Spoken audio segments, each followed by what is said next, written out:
what if for the entire season. What do you guys think of that from episode 1 to episode 9? All right.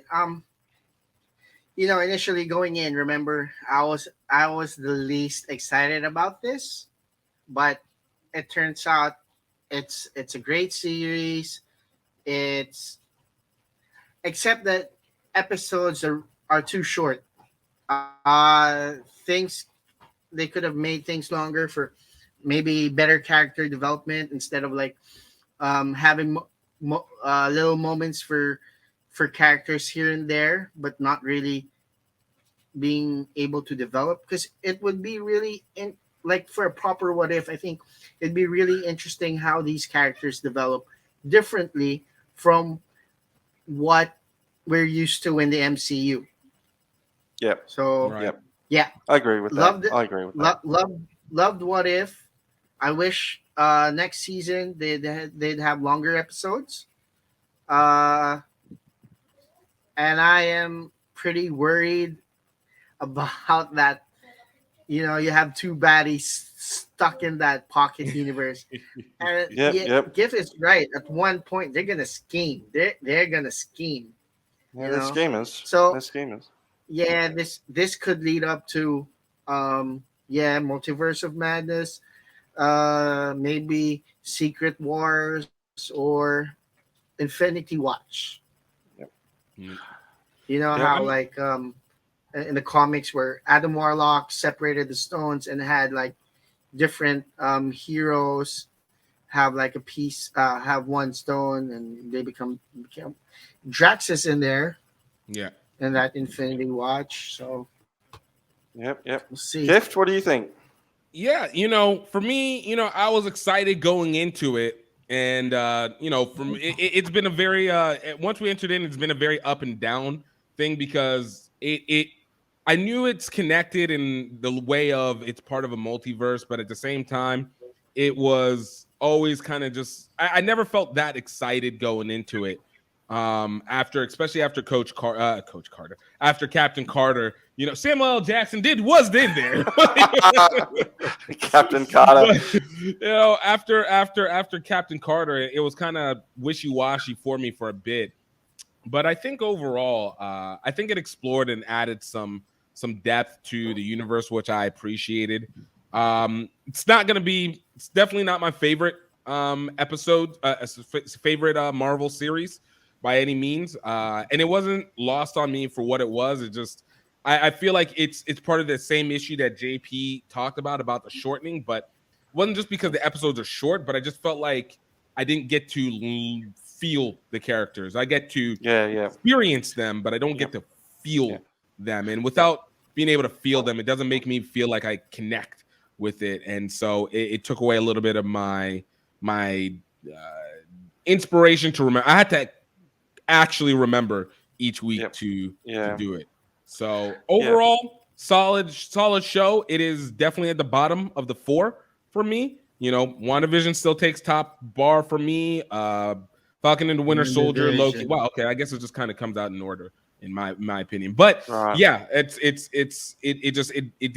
didn't slam me the way it needs something to bring that excitement. But it was good. Love the last 4 episodes though, or 3 episodes.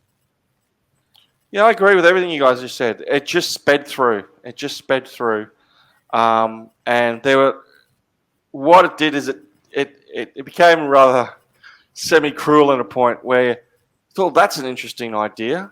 Well, that's an interesting relationship. Those two would be interesting together. Zoop, straight past. Yep. So I realized while watching that last episode that we had Killmonger and T'Challa fighting against something together. Yep. And I thought, oh, wow. But there's no time to think about that, right? And it's the last time we ever get it, too. Shoo, straight past us, right? Straight past us. There's tons of little things there. And it happened through the series. I went, oh, that would be cool. Right. And they just don't take any time. In an ideal world, it would be 6 episodes of about 45 minutes each. Yeah. And it would just be, doing what we've talked about pretty much since I think about the second or third, we've been harping about character development, getting into the character development, and we'll go into our favorite top three, because I consider my top three the ones that best flesh out character. But before I do mine, because I think you guys will probably be close to mine as well, what were your top three? JP, what were your top three?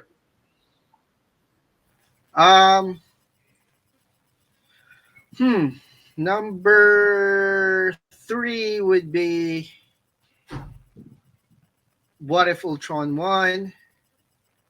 Number 2 would be What If Thor Were an Only Child, because that was funny as. Yeah. That was such a needed break for my number 1, which is What If Doctor Strange Lost His Heart. That was the best episode for me. It was dark. It wasn't a happy ending. It was, it was the best proper What If for me. Yep. Because that could definitely happen in the Marvel universe. Like, Yep. So Okay. That's my top 3. All right. So which ones do you agree with, Gift, and which ones would you add in there? Honestly, I'm with JP up until number 1. Because I am the same. I loved the penultimate episode, What If Ultron won. I loved Party Thor. That was my second favorite. Actually, reverse that. Party Thor third. And What If Ultron won second. And then for me, it's I don't remember what the name was, but What If the Killmonger one? Right. Okay. Because What If Killmonger arrested Tony Stark? Yeah. And so for me, it was just like all of them were actual character development. They were all rounded, but the Killmonger one, I always felt showed the most deviousness, but it also showed the subtlety of who he is as a character, both as a fighter and as a tactician, which I appreciated far more than anything else. I did like the Doctor Strange episode, but I think after a while it became very repetitive to me, that I was like, I get it. He's just obsessed. You're obsessed. We already knew you're obsessed, but instead of your hands, it's just this girl dies over and over and over. But at least the Killmonger one, it just felt like it was a steady attack. It was appear, build trust, destroy internally, build trust, grow, destroy internally, build trust, grow. And it was just like everything was subtle despite everything. Like it reminded me of Nightcrawler, the movie Nightcrawler with Jake Gyllenhaal. That kind of concept. Okay, cool. I'm with you on... I've got Party Thor, number 3. That was just ripping good fun. I had Killmonger, number 2. And Doctor Strange, to me, was easily the best as far as I said. As far as impact, turning off the TV after that was like, oh boy, that was a sledgehammer. That was brutal in the best possible way. And it reminded me of something we learned at film school, all these episodes, that shorter is harder, right? Making a big, long film, telling a big, long story is actually easier to do in some ways, because you get a lot of chance, you got a leeway just to do what you want. Shorter is harder. You've got to be ultra disciplined. And I just think that Doctor Strange one was just really nailed that 25-minute time space better than anything else. I think it actually might have been 30. So I think they're. I thought they were all 30, 32.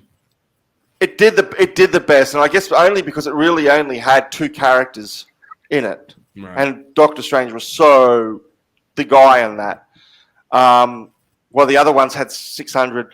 The zombie one is probably the exception, where I really just kind of liked the zombie one, despite all its flaws. I was actually surprised they didn't pull anybody from the zombie universe in terms of play like that. They didn't bring Spider-Man into that. I thought that was the one that was going to end up being. I would have taken that over Gamora. That would have made far more sense to me.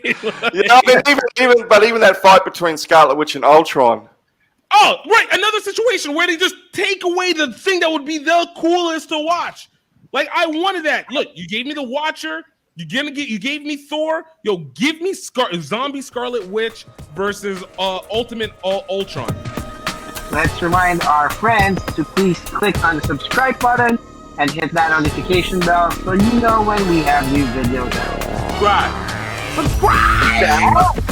Subscribe! Die. Oh, die.